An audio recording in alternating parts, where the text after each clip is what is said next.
Assalamualaikum warahmatullahi wabarakatuh. Perkenalkan, saya Fatia Nataulah dari SGDA 1 dengan NIM G002467. Nah, di video kali ini saya akan membahas mengenai tiga topik bahasan. Yang pertama ada mekanisme mengenai ereksi dan juga ejakulasi. Untuk kemudian ada anatomi dari organa genitalia feminina eksterna. Lalu yang terakhir ada anatomi dan inervasi juga vaskularisasi dari ref. Nah, yang pertama, kita akan membahas mengenai mekanisme ereksi dan juga ejakulasi.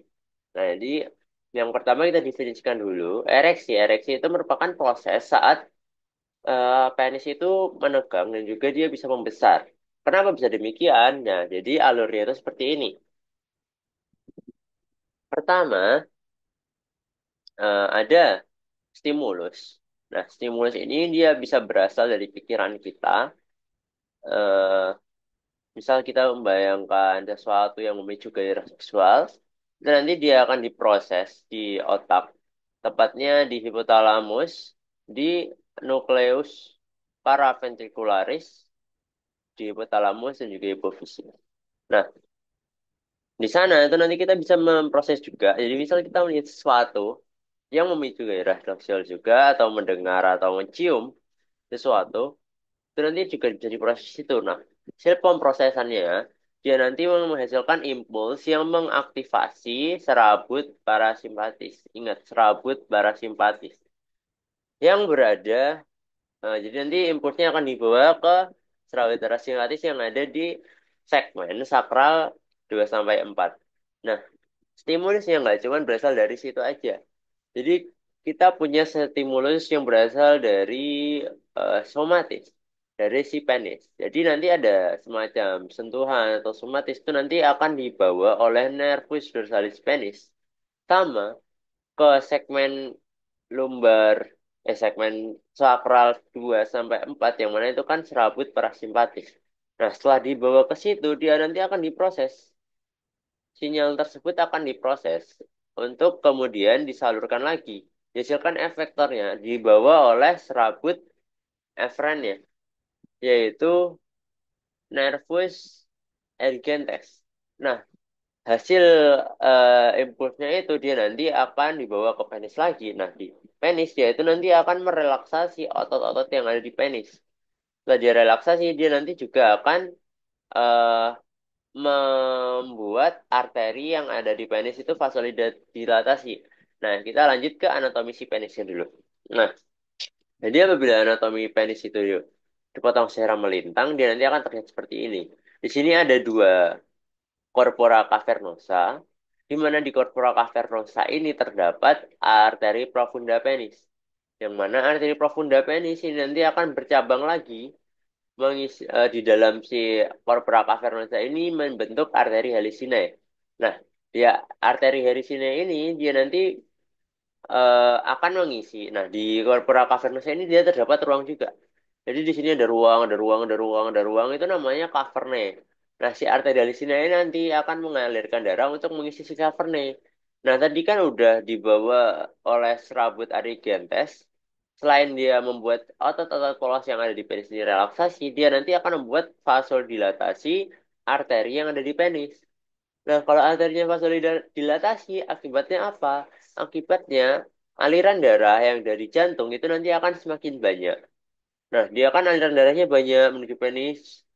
Dua arteri penis, dia vasodilatasi makin lebar, makin banyak darah yang ke sana. Dia harus dialirkan oleh arteri hari sini ke kaverne. Nah, jadi kaverne-kaverne nanti akan diisi oleh darah.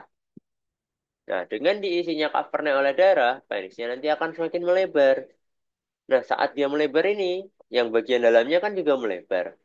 Dia akan mendesak tunika albuginea dari si penis ini. Dari si corpora cavernosa ini tunika albuginea akan terdesak. Apabila ini terdesak, kita makin ke sini, makin ke sini, makin ke sini, makin ke sini, makin ke sini, ada vena di sini. Nah, venanya dia akan terjepit. Jadi venanya terjepit. Kalau vena terjepit, akibatnya apa? Akibatnya darah yang ada di penis yang nggak bisa balik ke jantung. Otomatis darah yang ada di penis ini dia akan tertahan terus di penis. Jadi nggak bisa balik ke jantung. Nah, saat dia tertahan ini, itu adalah situasi di mana eh, kita itu mempertahankan ereksi. Jadi ereksi nona, nggak langsung hilang, tapi masih bertahan seperti ini. Jadi itu mekanisme ereksi, awalnya ada stimulus, bisa dari penglihatan, penciuman, atau pendengaran, lalu bisa juga dari pikiran kita, itu yang dari otak, dan tidak akan diproses di pusat eh, pusat aktivitas seksual di hipotalamus dan juga hipofisis, tepatnya di nukleus paraventricularis. Tapi ada juga stimulus yang berasal dari fisik, dari sentuhan fisik yang ada di penis. Dia nanti dibawa oleh nervus dorsalis penis. Dan dia akan diakses di sakral 2 sampai 4, segmen sakral 2 sampai 4. Dia serabut parasimpatis. Nah, hasilnya itu nanti seperti tadi ada relaksasi otot dan juga vasodilatasi dari arteri yang ada di penis. Nah, lanjut untuk mekanisme yang berikutnya itu ada ejakulasi. Nah, di ejakulasi itu terdiri dari dua dua tahap. Yang pertama ada tahap emisi. Nah, tahap emisi ini pengertiannya itu adalah proses pengumpulan cairan semen di uretra. Nah, di sini itu otot-otot dari vas deferens, otot-otot dari glandula vesicula seminalis, glandula bulbouretralis itu dia berkontraksi. Ada juga otot sphincter dari vesika urinaria itu juga berkontraksi. Yang pertama itu kontraksi dari vesika urinaria. Ketika dia berkontraksi, sphincternya otomatis kan lubangnya si vesika urinaria ini akan tertutup. Nah, saat dia tertutup, kan yang di bawah itu nanti akan diisi oleh cairan semen. Nah, dengan ditutupnya lubang dari vesika urinaria itu membuat si urin dan juga si semen itu nggak bakal bercampur. Nah, kemudian untuk yang konstruksinya glandula-glandula itu tadi, itu tuh fungsinya untuk mengeluarkan sekretnya. Jadi cairan semen itu nanti gak cuma berisi sama sperma, tapi juga sekret-sekret yang ada yang dihasilkan dari glandula-glandula itu tadi. Yang pertama ada glandula vesicula seminalis, yang mana ini nanti akan menghasilkan fruktosa dan juga prostaglandin fungsinya untuk menutrisi dari sperma. Jadi nanti sperma itu bisa punya energi, nutrisi fruktosanya itu dari si vesicula seminalis, dia mengeluarkan sekret. Kemudian si bulbo uretralis, dan nanti kan muaranya di pars sponggiosa. Dia juga mengeluarkan sekretnya. Fungsinya untuk pelumas. Jadi nanti cairan semen itu isinya ada sperma dan juga sekret-sekret. Nah, ketika si cairan semen di uretra itu udah penuh uretranya, dan nanti akan lanjut ke tahap berikutnya, yaitu tahap ejakulasi. Ejakulasi itu merupakan definisinya itu proses keluarnya cairan semen dari uretra. Nah, jadi sistem apa mekanismenya itu seperti ini. Jadi ketika dia penuh, dia nanti akan mengirimkan sinyal. Uretranya ini penuh. Dia mengirimkan sinyal yang dibawa oleh nervus pudendus centrum. Nah, kalau yang ereksi tadi dia serabut parasimpatis, kalau yang ejakulasi ini dia diproses di serabut simpatis. Jadi nanti dia dibawa ke segmen lumbar 1 sampai 3. Jadi itu termasuk segmen simpatis. Dan nanti dia diproses di situ. Kemudian dihasilkan sinyal untuk efektornya di bawah sabut efrennya di bawah. Kemudian dia nanti akan membuat eh, musculus bulbus spongiosus dan juga musculus ischiocavernosus itu berkontraksi. Tapi selain itu dia juga membuat si arterialis sinera tadi itu berkontraksi juga. Jadi dia mengalirkan darah ke venula.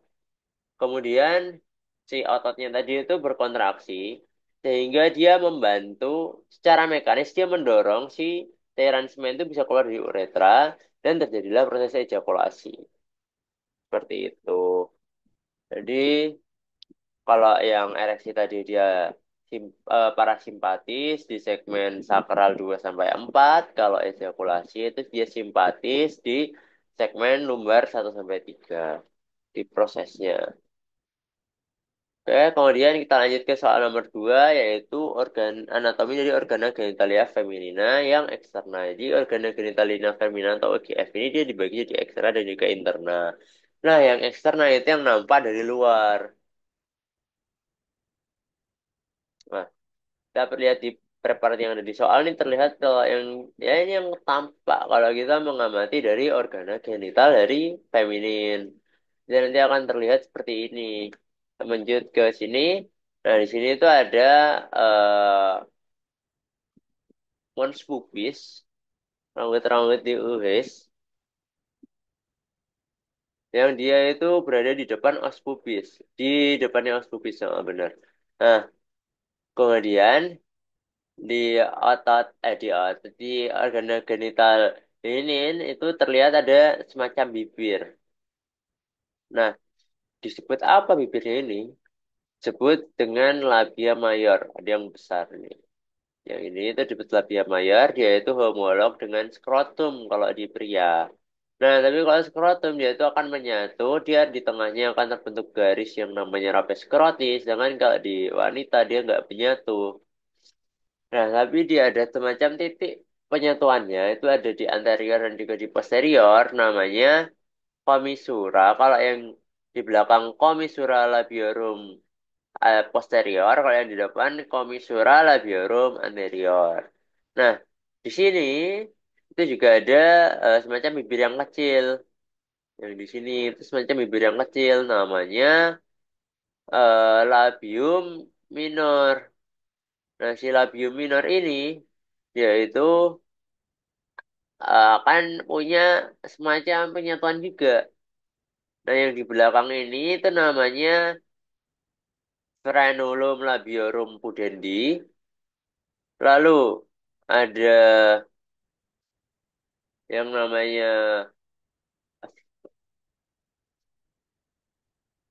eh frenulum clitoridis, itu dia di sini. Ada frenulum clitoridis. Kemudian ada juga yang dia, oh ya, namanya kenapa frenulum clitoridis? Soalnya di sini ada klitoris, ada glans klitoris. Lalu di atasnya itu ada preputium clitorii. Nah, kemudian kita lanjut. Jadi di sini tadi kan ada yang namanya itu klitoris, glans klitoris. Nah, si glans klitoris dia itu homolog dengan eh penis, dengan glans penis. Dia itu juga merupakan organ yang erek, jadi nanti dia bisa berereksi juga. Karena dia sama dengan glans penis. Dia homolog dengan glans penis. Nah, lalu di sini di ves- eh, di labium minor ini dia itu kan membentuk semacam ruangan. Nah, ruangannya itu namanya vestibulum. Nah, di vestibulum itu ada orifisium-orifisium. Yang pertama di sini ada orifisium urethrae, lubang uretra atau lubang kencingnya. Kemudian di sini ada orifisium dari ostium, ostium urethrae. Lalu di sini ada ostium dari vagina, ostium vaginalis. Itu lubang dari vagina, di sini lubang dari uretra. Lalu di sini juga ada ostium dari kelenjar vestibularis mayor atau kelenjar Bartholin. Itu dia punya muara itu di sini nih. Ini ada dua ini dia muara dari vestibularis mayor atau kelenjar Bartholin. Dia homolog dengan kelenjar bulbo-uretralis kalau di pria. Nah, jadi kita ulangi sejenak. Di sini tadi ada dua bibir yang besar namanya labium mayor. Kemudian yang kecil namanya labium minor. Ada titik pertemuannya. Apabila di labium mayor itu namanya commissura labiorum. Ada di posterior dan juga ada di anterior. Berarti commissura labiorum posterior, commissura labiorum anterior. Nah, kalau di labium minor itu ada dua juga, ada tiga titik pertemuannya. Yaitu di sini adalah frenulum. labiorum pudendi. Lalu di sini di dekat klitoris itu namanya frenulum clitoridis. Lalu di atasnya klitoris ya ada preputium clitoridis. Nah, lalu di labium minor dia itu membentuk semacam ruangan namanya vestibulum. Di vestibulum ada beberapa lubang atau ostium. Yang pertama ada ostium uretra, ada ostium vaginalis dan juga ostium dari kelenjar eh, vestibularis mayor atau kelenjar Bartholin. Yang mana kelenjar Bartholin itu homolog dengan kelenjar pulpouretralis. Nah, di sini tadi ada klitoris. Klitoris itu homolog dengan glans penis atau kelenjar penis. Itu. Nah, lalu kita lanjut lagi. Ini nervusnya. Jadi dia di situ ada nervus-nervus untuk sensoris lah, untuk apalah. Nah, dia ada cabang genital dari nervus genital femoralis. Lalu ada nervus cutaneus posterior dari femur. Lalu di sini ada nervus dendus. Di sini ada nervus perinealis. Lalu di sini ada nervus ilioingualis. Nah, kemudian kita lanjut ke soal nomor 3. Itu ada anatomi dari Ren. Anatomi vaskularisasi dan juga inervasi dari Ren. Jadi, nah, si Ren itu kita bahas dulu dari letak anatomisnya. Jadi si Ren itu termasuk retroperitoneal, organ retroperitoneal. Yang artinya dia itu nggak dibungkus oleh peritoneum. Cuman depannya aja dilewatin oleh peritoneum. Lalu apa yang dia membuat si Ren itu dibungkus sama apa? Terus dia nempelnya gimana? Fiksatornya apa? Nah, jadi kalau kita lihat di sini, lapisan pembungkus ginjal itu ada beberapa lapis. Yang pertama itu kapsulnya ginjal itu kapsul fibrosa. Lalu di luar kapsul ginjal itu ada lapisan lemak. Namanya perirenal fat yang warna hijau ini. Nah, yang warna hijau ini namanya perirenal fat. Nah, kemudian dari perirenal fat itu dia dibungkus lagi oleh fascia. Namanya fascia renalis. Yang mana fascia renalis ini juga membungkus glandula yang ada di atas ginjal. Yang itu glandula suprarenal atau glandula adrenal. Jadi dibungkus juga sama fascia renalis ini. Kemudian, di luar dari fascia renalis itu ada jaringan lemak lagi namanya pararenal fat. Terus fiksatornya apa kok si ginjal bisa tetap di situ terus? Nah, jadi si ginjal itu difiksasi itu sama eh arteri venanya. Jadi kan si ginjal ini fungsinya buat apa sih? Fungsinya kan buat menyaring darah. Jadi aliran darah ke ginjal itu dia kan nggak pernah putus ya. Otomatis apabila misal kita megang selang, itu selangnya tetap terus dialirin air, nggak pernah berhenti, otomatis kan selangnya jadi kaku. Nah, jadi itu si pembuluh darah di sini sama. Arteri sama venanya kan dia nggak pernah berhenti mengisi darah, mengaliri darah itu kan nggak pernah berhenti. Jadi si arteri venanya itu nanti dia kaku sehingga bisa memfiksasi ginjal tetap di sana. Terus dia juga difiksasi sama lemak-lemak yang membungkusnya tadi. Ya, dia perirenal sama pararenal. Dia juga memfiksasi ginjal tetap pada tempatnya, yaitu di eh vertebrae thoracalis 12 sampai vertebrae lumbar 3. Nah, kalau yang itu yang ke ginjal kiri. Kalau yang ginjal kanan, dia ada penurunan setengah vertebrae. Kenapa kok turun? Soalnya dia ada pendekesakan dari hepar. Jadi, lebih hepar, dia mendesak ginjal. Jadi turun. Sedangkan yang satunya dia nggak ada hepar. Jadi tetap di tempatnya di vertebrae 12, vertebrae thoracalis 12, thoracalis 12 sampai vertebrae lumbar 3. Itu tetap di situ. Sedangkan kalau yang satunya dia kedesak sama hepar, jadi dia turun setengah vertebrae. Jadi difiksasi sama aliran darah ini, si pembuluhnya kan jadi kaku kalau ada darahnya, sama si lemak-lemaknya. Jadi kan dia dibungkus sama lemak, nah, itu juga memfiksasi si ginjal.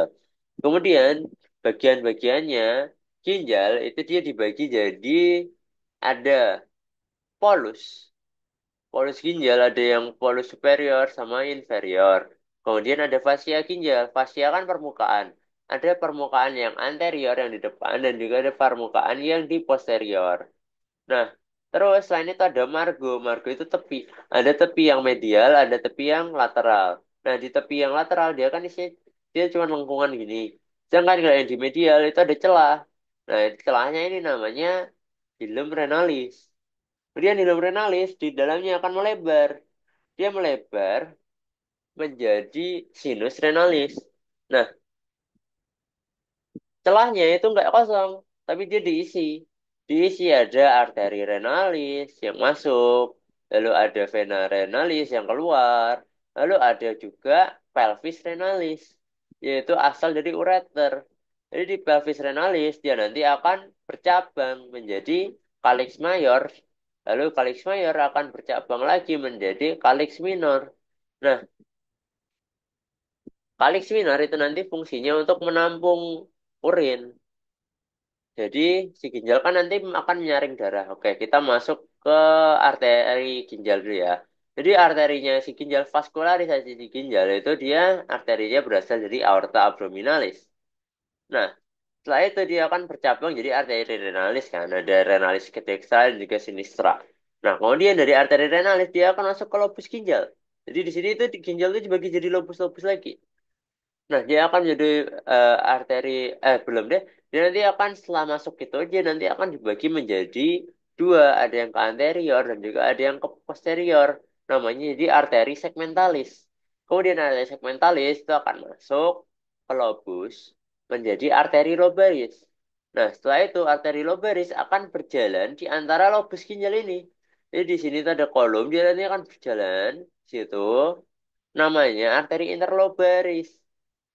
Nah, kemudian si arteri interloperis, di sini kan dia namanya piramida di medula ginjal. Ginjal tuh, oke kita ke anatominya lagi. Jadi ginjal itu dibagi jadi korteks dan juga medula.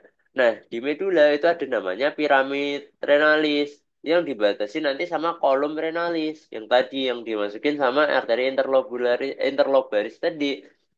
Nah, si piramid renalis ini bentuknya seperti segitiga. Nah, dia itu nanti seperti tiga gini, seperti ini, seperti ini, seperti ini. Nah, yang namanya segitiga, dia punya basis segitiga yang datar itu. Nah, jadi lanjut lagi. Oke, sekalian anatomi sekalian ya. Jadi nanti di piramidalis itu nanti yang paling dekat ke sinus itu eh namanya adalah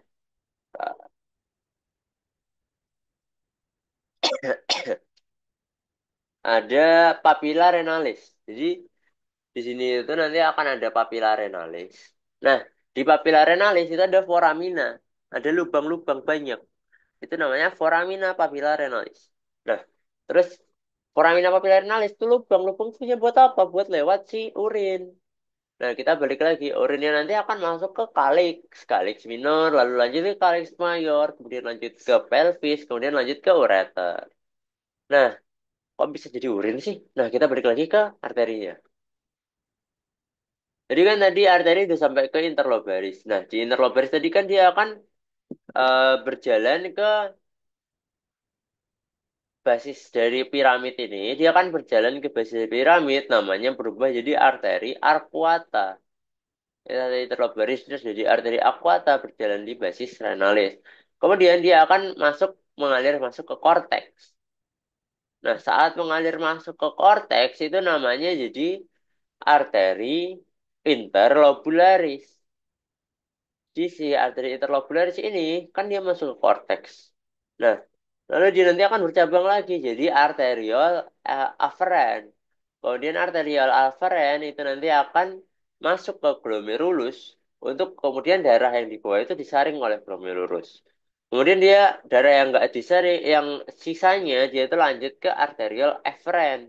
Kemudian arteriol efferent itu akan membentuk kapiler peritubuler sama membentuk fasa rekta. Nah, kemudian si arteri peritubuler itu kan seperti namanya peritubuler. Jadi dia berada di di samping tubulus. Jadi kan di struktur ginjal, unit fungsional ginjal itu kan namanya nefron. Di situ ada terdiri dari glomerulus, kapsul albumen, lalu ada tubulus-tubulus ginjal yang lain. Nah, di situ itu kapiler peritubuler itu fungsinya untuk nempel di tubulus-tubulusnya itu. Terus dia nanti fungsinya di proses pembentukan urin, ada di sekresi sama di augmentasi. Jadi kan si tubulus itu bisa mengsekresikan, terus dia bisa menyerap kembali dari sisa-sisa dari filtrasi si glomerulus tadi kan. Nah, hasil penyerapan atau sumber dari sekresinya itu dia dari kapiler peritubuler tadi. Nah, kemudian lanjut. Setelah itu dia kan berlanjut yang tadi yang satunya dia membentuk fasa, kemudian dia lanjut ke vena. Nah, kita masuk ke vena, vaskularisasi dari vena. Vena itu sama seperti arteri sebenarnya, dia cuma dibalik aja. Kalau yang terakhir tadi si arteri itu interlobularis, kalau di vena ini pertama. Vena interlobularis, kemudian dia berjalan di basisnya, di basis dari piramida, namanya vena arcuata. Kemudian dia berjalan di kolom, namanya vena interlobaris. Nah, kemudian dia keluar vena lobaris, kemudian dia jadi vena renalis. Nah, setelah jadi vena renalis, dia akan masuk lanjut ke vena cava inferior. Nah, kalau eh, vaskularisasi vena dan juga arterinya seperti itu. Nah, lalu di sini itu ada juga vaskularisasi dari limfonodus, drainase limfonodus. Nah, kalau ginjal dia itu divaskularisasi oleh limfonodus lumbales karena dia kan letaknya di lumbal. Jadi ngapainnya letaknya di lumbal, limfonodusnya lumbales. Nah, lalu untuk inervasi dari ginjal, dia itu dibagi jadi somatik, simpatis, dan juga parasimpatis. Nah, yang somatik itu diinervasi oleh serabut nervi splagnici thoracici. Nah, sedangkan kalau yang simpatis itu divaskulisasi oleh nervus splagnicus mayor dan juga nervus splagnicus minor. Lalu untuk parasimpatisnya itu dia diinervasi oleh nervus vagus. Nah, si plexus dari ren ini, plexus renalis, dia itu juga masih punya hubungan sama plexus testicularis. Lalu lanjut ya, dari eh, urinnya kan keluar dari tubulus-tubulus yang ada di ginjal itu. Nah, kemudian dia keluarnya tuh semakin ke medial, semakin lewat medula. Di ujung medula tadi ada apa? Ada papilaren, papilarenalis. Di papilarenalis ada apa? Ada foramina papilarenalis. Jadi mereka lewat foramina itu, lewat lubang-lubang itu, kemudian masuk ke kalix, kalix minor, kemudian lanjut ke kalix mayor, kemudian lanjut ke pelvis renalis, kemudian dilanjutkan ke ureter. Seperti itu. Nah, jadi sekian dari saya. Terima kasih sudah menonton. Wassalamualaikum warahmatullahi wabarakatuh.